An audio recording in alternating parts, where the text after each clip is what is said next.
చేతలు సరిగ్గా ఉండవలెను.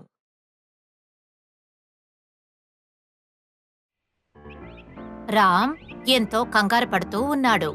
ఓ పొలం గుండా నడిచి వెళుతూ ఉన్నాడు. మా అమ్మ జబ్బు నయం చేయడానికి నేను కష్టపడి సంపాదించాను. మా గ్రామానికి వెళ్ళిన వెంటనే ఆమెకు చికిత్స ప్రారంభించాలి. అదే సమయంలో రాము వెనకాల ఇద్దరు స్నేహితులు నడుచుకుంటూ వస్తున్నారు. ఏ గణేష్, ఏమిటి ఆలోచిస్తున్నావు? త్వరగా నడవరా. లేదు శ్యామ్, అదేంటంటే హే అలా చూడు, మన ముందు వెళ్తున్న అతను ఒక సంచిని పడేసి వెళ్తున్నారు. పదా, మనం వెళ్ళి అది ఏంటో చూద్దాం. అరేరే, చాలా బరువుగా ఉంది. లోపల ఏముందో చూద్దాం. ఓరి దేవుడో, బోల్డంత డబ్బు. అలాగా, అతనికి ఈ విషయం తెలియదనుకుంటాను. అందుకని మనమే ఈ డబ్బు తీసుకుందాం. నువ్వు ఏమంటున్నావు శ్యామ్? ఇది మనకి సొంతమైంది కాదు. ఇది మనం అతనికి తిరిగిచ్చేద్దాం. చెప్పేది విను గణేష్, మనమే తీసుకుందాం. వద్దు శ్యామ్, నువ్వు అలా చేయడానికి నేను ఒప్పుకోను. మనం అతనికి తిరిగిచ్చేద్దాం. ఎవరికి తెలుసు, ఈ డబ్బు ఏదైనా ముఖ్యమైన పనికి ఉపయోగపడుతుందేమో. గణేష్, చెప్పేది వినరా, ఆగు.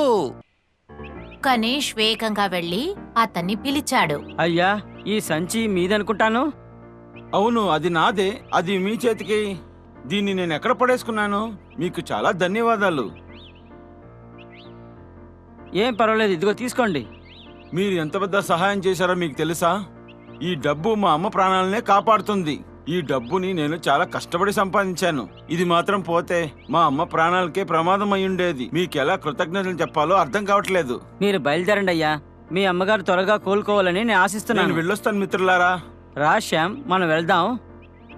గణేష్, నేను ఒక పెద్ద తప్పు చేయబోయాను, కానీ నువ్వు నన్ను కాపాడావు.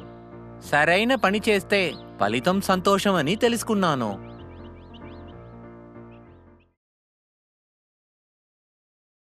అన్నవేర్ తెలియక.